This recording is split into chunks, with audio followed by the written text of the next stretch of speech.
Hello and welcome back to another video. We are out again to compare the Lincoln Aviator against the 2020 Cadillac XT6. I know a lot of you guys have asked me to compare this to, and here we are. This video is made possible thanks to our good friends at Applewood GM, a GM dealership located in Mississauga, Ontario, Canada. I want to emphasize this in Canada because a lot of you guys confuse the prices that I usually mention in the video with the US prices. But moving forward, I will add the US price conversion as well.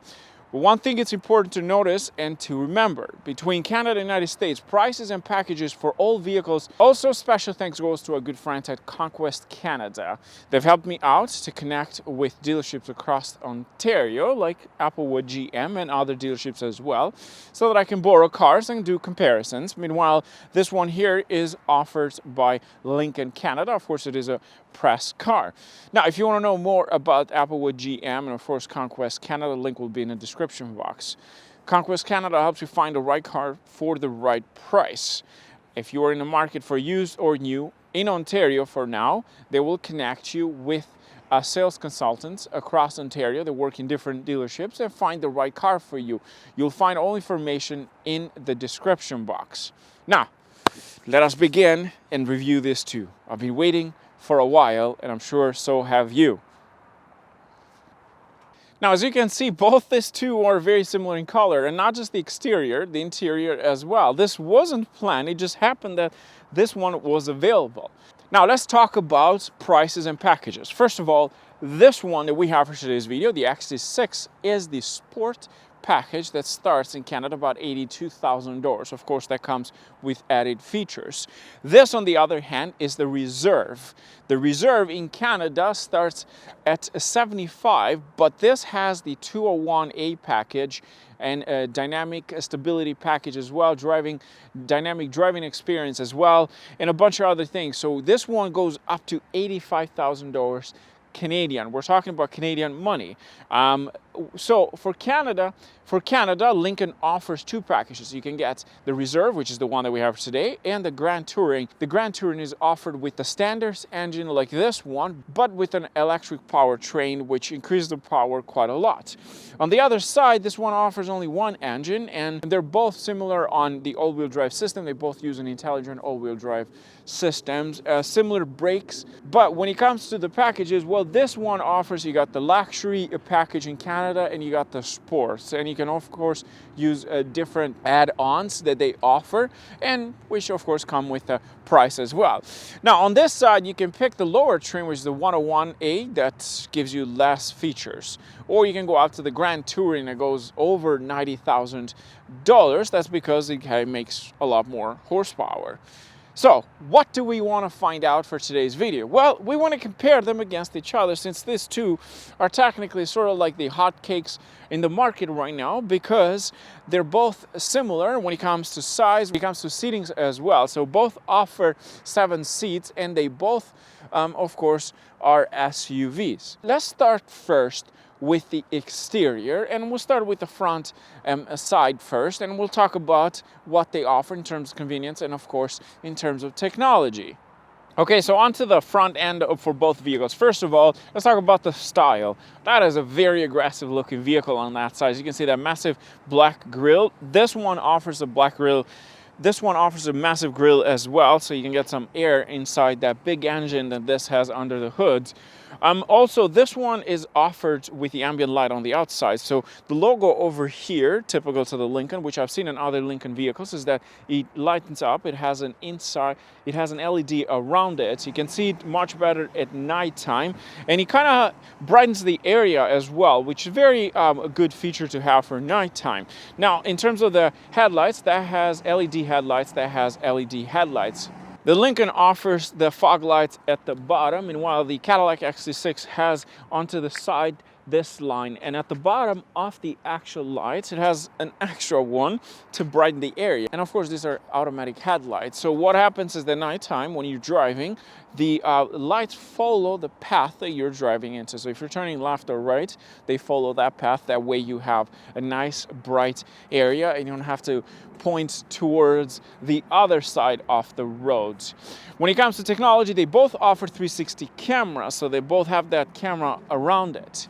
Now the Lincoln goes a bit further than that. So the Lincoln does offer a special technology, which it is of course connected to the suspension system. So it uses the cameras around it to predict the potholes coming towards the vehicle, so that way the suspension system is prepared for a softer ride. A very cool technology, a very useful technology, which I've tested out while I've driven this car for a couple of days now, and it does a very good job in avoiding that hard landing on potholes.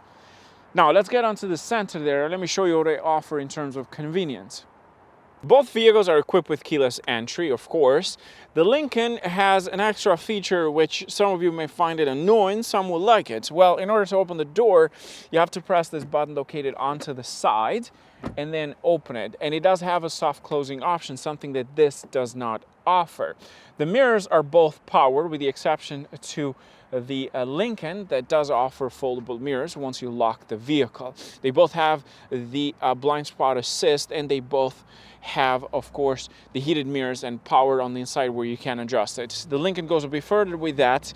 It offers auto dimming for the mirrors, something that the Cadillac doesn't have. When it comes to the locking system, the Lincoln offers you the extra feature of to lock the vehicle through the password located onto this side of the door. You put your password, throw the key in, lock the door, and just walk away. Also has a button located in here to lock the vehicle. The Cadillac XT6 has a keyless entry, but you have a button located onto the door handle to press it. Also, you have it on the rear side on both vehicles, so that way you don't have to reach out for the front door to open. You can do it through this side. The Lincoln, it has the soft closing option. It also has a button on the inside of this door to open it, so it's fully automatic. Now, in case if you get locked out, or if the key fob doesn't work, or the system doesn't operate, you have onto the side here a little door. You put on the key and it will open the vehicle. Also, in case if you're locked in, what you can do, basically onto the side of the door at the bottom has a manual option. You just pull that lever and it will open the door manually in case you get stuck inside, and you don't have to call the police. You can just use that button. It offers onto the inside of the door panel at the bottom.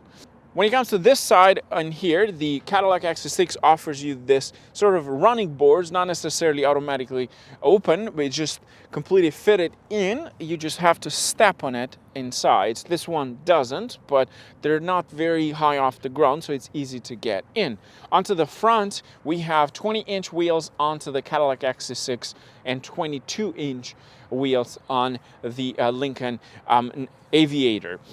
The Aviator is equipped with an air suspension system, which of course is an extra package. You cannot adjust it on the inside. What you can do is basically switch the modes, driving modes, if you want it in comfort, and the vehicle levels itself based on that driving mode, if you have it in sport and so on. Also, that air suspension system helps the vehicle on the rear side. So if you're opening the tailgate, it will lower itself. That way you have easy access to the cargo area. Now let's talk about horsepower and what do they have under the hood. Well, first of all, the Lincoln Aviator does have a lot more horsepower than you'd find in the XT6. The XT6 uses only one engine that produces 310 horsepower. It's a V6 3.6 liter engine with a 9-speed automatic transmission, of course intelligent all-wheel drive system.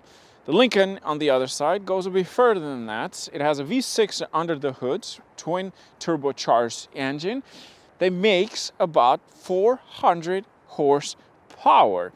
Now, that's not the only engine that you can pick. You have a second option with the Grand Touring, which offers under the hood the same engine, but with an electric powertrain that jumps the power up to 460 horsepower, which is quite amazing for this vehicle. It's also equipped with an all-wheel drive system and of course an automatic transmission with paddle shifters onto the steering wheel. The same thing for the Cadillac XT6 if you want to have some fun. Now let's move on to the rear side and let's talk about what they offer in terms of convenience. Well, first of all, they both have that option where you slide your foot under and it will open. Now it takes some time because the sensor doesn't pick it right away, so you got to try once or twice. It's the same thing on the Cadillac. And now you notice that I'm right behind it and it doesn't open. Perfect. It has a sensor that basically avoids harming people. Now, during snow time or when it's too cold outside and slippery, I don't think it's a good idea to do that because you can fall easily. Somehow now we picked up the sensor. There we go. But it is a convenience pack, but it is a convenience because summertime, if you don't live in a cold weather like in Canada, this could be very helpful if you're carrying something heavy. And of course the Cadillac offers the same thing as well. Now, in terms of design on the rear side, this one is very much round all the way through from the top to bottom. On this side, we have a mix of some round areas and some kind of boxy style as well. They both have LED tail lights. Of course, they both have that camera located at the top on this side and at the top on the roof for the Cadillac. Now the Cadillac goes a bit further than that because it has two at the back. Well, you have one right here and one over that side. That is used for the mirrors. It has an extra option where in the mirror you can flip it and it switches into an LCD screen, and of course it displays the rear sides and you can change the settings in there as well, something that the Lincoln doesn't offer. Because the Lincoln Aviator has that massive engine under the hood, it offers twin exhaust pipe on each side, so to give it a more sporty look, and it does sound good, but don't expect anything crazy. Meanwhile, on this side we have a single exhaust with the chrome tip to make it look more sporty. Since both vehicles have that option where you basically slide your foot under, they both offer power lift gates, of course, very normal. So let me open them for you. Let me try this first. Okay, that was quick. Let me try this one. Okay, it's not picking. You just gotta find where the sensor is. And this, there we go. Here we go. So the sensor is somewhere in this area. Once you find it, it'll be easy. Now let's talk about what they offer in here. And let's start first with this, the XT6. And let me show you what it offers onto this area. In terms of the cargo volume behind the third row seat, this doesn't offer the same amount of space as the Lincoln Aviator. But what you do have though is under here, you can find some more space, of course, and you can use this for extra room. In terms of the third row seat, well, they are powers and you have the switches located onto this side here in order to fold them and unfold them back again. So if you hold that button and then here we go. Fold the first one and the second one. So they're both powered, and if you want to fold them back, what you can do, press the same button. Here we go, and then we can do the same for the other one as well. Now, the Cadillac actually goes a bit further than that. You can fold the second row seats. Right now we have the captain chairs. We don't have 7 seats with this package, but what you can do if you want to fold those, let me fold this 2 over here and let me show you.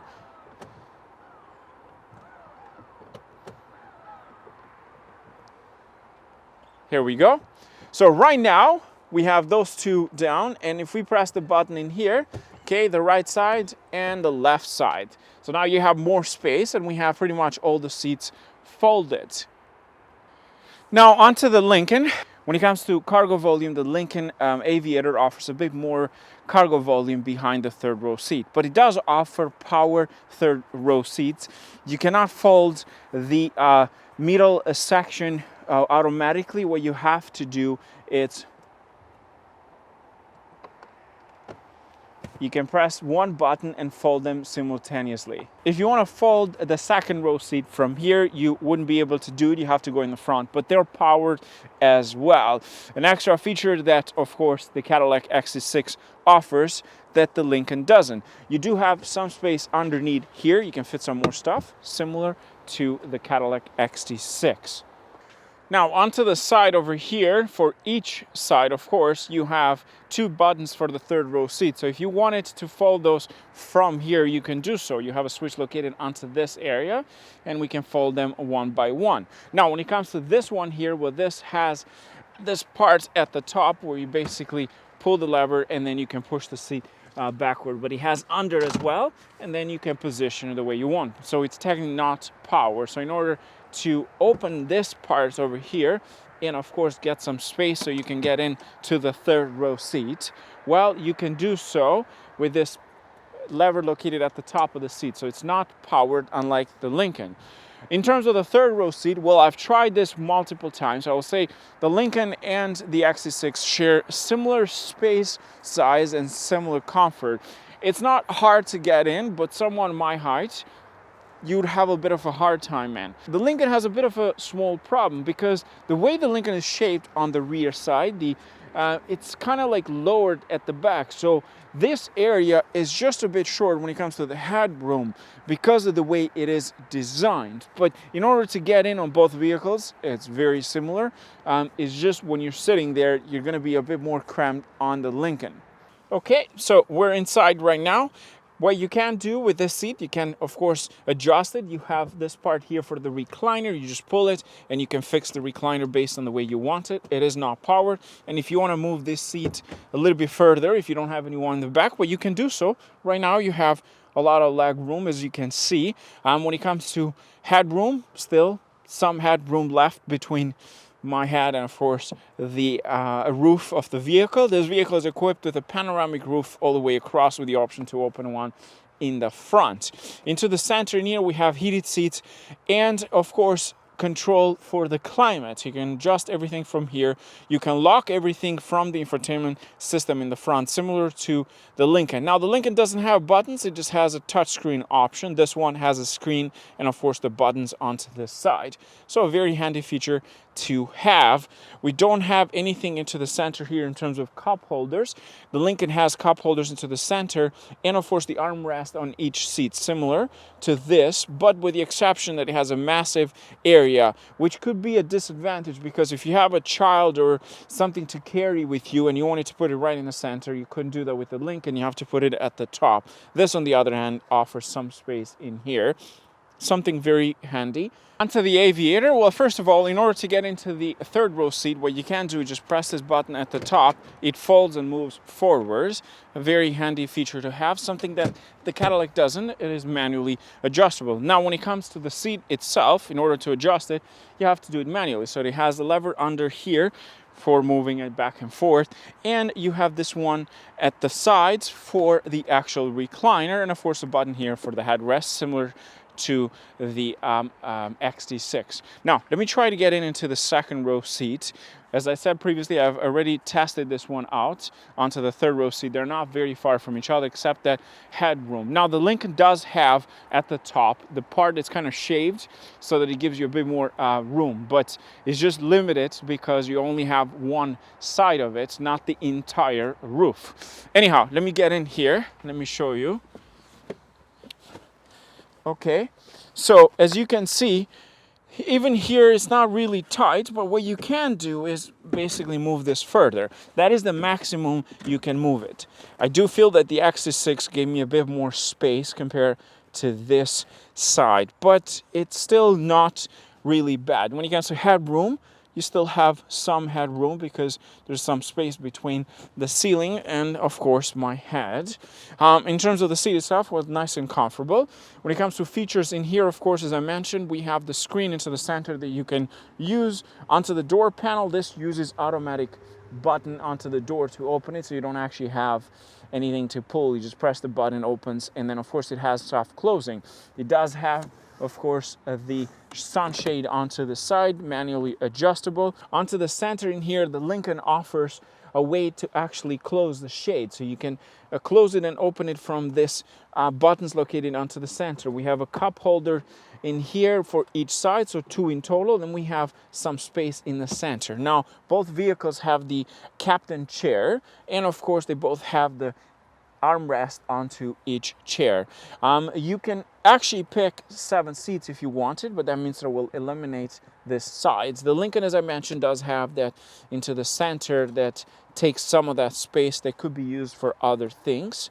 But other than that, they're not very far from each other in terms of space onto the second row seat. Now, let's move on to the front and let me show you what the Cadillac offers compared to the Lincoln. Okay, onto the driver's sides. I'm going to share some of my thoughts between the two of them. In terms of design, this one, it's a bit of a sportiness and luxury at the same time. The trim wood inside, it complements the entire leather interior, beautiful suede just around that side, Alcantara, whatever you want to call it. Quite a lot of technology as well. It doesn't offer a lot like the Lincoln. So for example, let's just start with this side. When it comes to the cluster, the Lincoln has a full digital cluster. This, on the other hand, has 1 digital side and 1 analog. So you have the tachometer and the speedometer, which are old-fashioned. This in the center, though, you have the screen where you can change all the menu settings. You have your oil temperature, battery, air filter, the tire pressure, and so on. Meanwhile, the Lincoln has a full digital, but the Lincoln doesn't offer any map display or anything like that onto the cluster. What you have is just different infographics compared to this. So for example, the Lincoln, when you change the driving modes, it changes all those types of globes that kind of look like globe, and then it has Excite for sports, it has Conserve for eco. Meanwhile, this one is just standard. You can change into sport mode, and so on. What they share in common is also the paddle shifters. They both offer paddle shifters. The steering wheel is very similar on both with some technology. This one has the heated steering wheel, same thing with the Lincoln. Meanwhile, the steering column in here is powered as well. Onto this side, we have all the controls for the mirrors, and of course, you have memory seats as well. The same thing as the Lincoln. You have the easy entrance option as well, which is located onto the side. The same thing for the Lincoln. In terms of the seats, the Lincoln has a 30-way to adjust the seat, which is pretty amazing, I must say. And that's another reason why the Lincoln is a bit more expensive. This one has a power seat. You can adjust it back and forth. You can adjust the recliner as well. The Lincoln goes a bit further than that.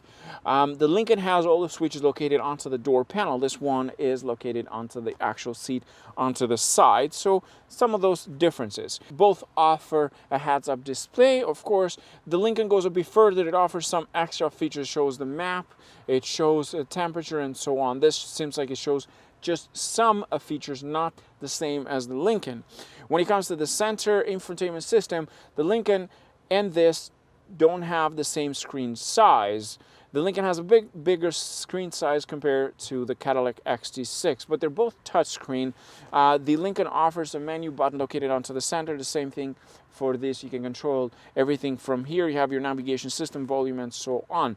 This offers a shift knob, and of course, this one offers a shift knob with the option to switch into manual mode as well. Meanwhile, the Lincoln offers a sort of like a piano style that you basically press them for reverse drive and so on.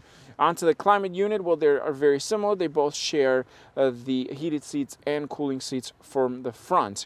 The Lincoln does offer massage seats as well, which I believe this one doesn't have with this package. When it comes to the infotainment system, they both have Android Auto and Apple CarPlay. They also share a similar climate control unit into the infotainment system, which you can control everything from there, even for the rear side. They both have built-in navigation systems. When it comes to the safety features, well, they both have the adaptive cruise control. They both have the lane assist. They both have forward collision warning and so on. So they're very similar on that. Now, when it comes to the adaptive cruise control, the Lincoln has a 360 mode, which basically kind of drives itself, and it has the stop and go option as well. This one has the gap assist at the same time. Same with the Lincoln. It's just that on the Lincoln, I've tested out, it's quite precise on the road. This one kind of like bounces left and right a bit, so it's not quite there yet, and it's some more work when it comes to that pilot assist mode. They both have auto hold, they both have automatic brakes as well. You have all the modes in here. They both have 2 cup holders onto the center. They both have wireless charging pads as well. This one has it right inside, the Lincoln has it in the armrest. When it comes to the armrest itself, this one offers smaller armrest compared to the Lincoln, which is kind of large. Onto the center in here, this one has some space in that area. Meanwhile, the Lincoln offers some more onto this area that you can use if you want to put stuff. Let's go into the infotainment system. Let me show you what this offers. Okay, sorry for that. That was the music. Now let's go onto the menu. First of all, you have buttons on underneath the screen that you can use basically. This is equipped with a 360 camera, and of course you can change all the modes in here. It has quite a lot of modes. It does have a 3D version of the car, similar to like the BMW X7. So this one shares similar things. So it gives like a full 3D mode of the vehicle, so you can see exactly what's around it. The Lincoln has only a 360 from the top that you can see the vehicle. This one has pretty much around the rear, on the side as well. You can switch all the modes. So very handy thing to have. Also, this one does offer at the top, the mirror offers the option, as I mentioned previously, to switch this into a full LCD screen, and you have the camera located at the top, kind of like a bird's eye view, so you can see better on the rear. The Range Rover I found to be the most efficient out of all of them, and it's extremely clear. This is very good as well. Now, we've covered pretty much everything you need to know about these two vehicles. We have compared them against each other in terms of technology, space, comfort level, and all that extra features that you get, and of course the cost. Now it's time to talk about how they drive. Well, first of all, I have reviewed this many times against other vehicles, and I know exactly how it feels on the roads.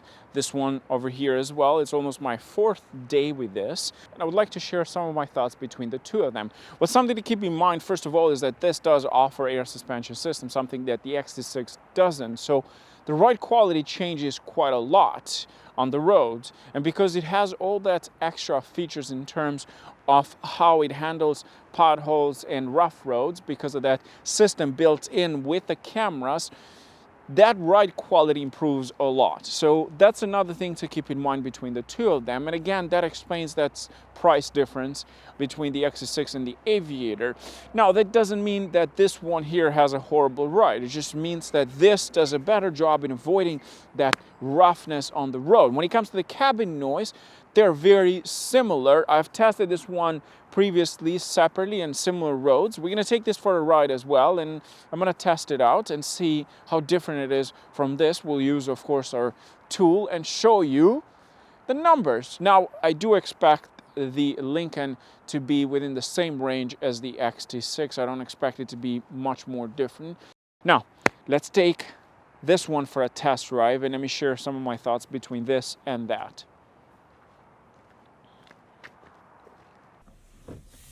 Okay, let's get this bad boy on the road. I'm going to take this on the same road that I did the XT6.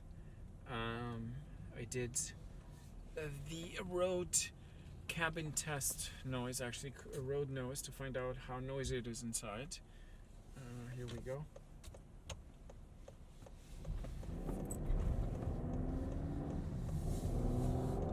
This thing has power. Woohoo! Yeah, it has power, I will say that. Now, let's turn on this bad boy and let's see.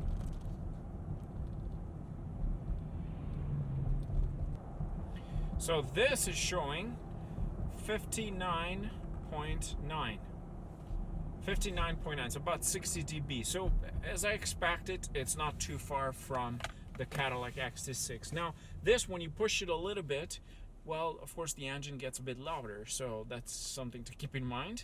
Now, let's talk about how this thing drives compared to the XT6. I've driven the XT6 multiple times because I've done many comparisons with that vehicle, so I'm not going to drive it today, but I do want to compare it, of course, against this, how it drives. Let's talk about the ride quality. Very soft in here because of that air suspension system. Fantastic job in avoiding that hard ride. Even though they're air suspension, they still do a fantastic job. You can change the suspension right based on the driving mode. So you can change everything you want based on Excite. It becomes stiffer. Excite means sport. They use fancy words for different modes, and then you have an eco mode and so on. So the vehicle kind of lowers itself to a certain position, depends on the driving mode. That is something to keep in mind, which why I think this drives better than the XT6. When it comes to the power delivery, no question, this one far better than the XT6 because it produces more horsepower. I can't imagine how the hybrid version drives compared to the XT6. Now, if you don't care about that much power like the Lincoln, well, of course, you're not going to give a damn about it. You will buy the XT6. I personally think that this is a lot of fun to drive because of that power, and it sounds pretty good too on the inside. The exhaust note, it's not there. It doesn't sound as good. When it comes to the actual driving ability in terms of handling, this is quite amazing compared to the XT6. The XT6 feels very much like the Hyundai Palisade or the Kia Telluride, within the same level. It's not as crazy as this. It's just a standard family SUV. That's the way that's how I see the XT6. This on the other one, it's a bit spicier. It gives a bit of that kick when you're driving. Every time you're driving and put it into sport mode, there's a slight difference between sport mode and eco mode or normal mode, of course, but it's not massive. It doesn't open up anything that can make this car very wild. So that's something to keep in mind. But don't forget, with great power comes great responsibility. Also, the fuel economy changes as well because more horsepower, bigger engine, of course, you're going to spend more into fuel. So that's something to keep in mind. So if it's something that you don't want, then that's the XT6 is pretty much the best option you can get. Anyways, that was it for today. Thanks for watching. As always, don't forget to subscribe. If this is your first time watching my video, don't forget to check out my other videos as well. We will do another comparison, this versus another vehicle, to give you a better idea if you are into the markets for a 7-seater, a 3-row seater. Now, special thanks for this video, of course, goes to our good friends at Applewood GM and Conquest Canada. If you want to know more about them, the link will be in the description box. And follow me on Instagram if you want to know more about the next comparison. That was it for today. Cheers.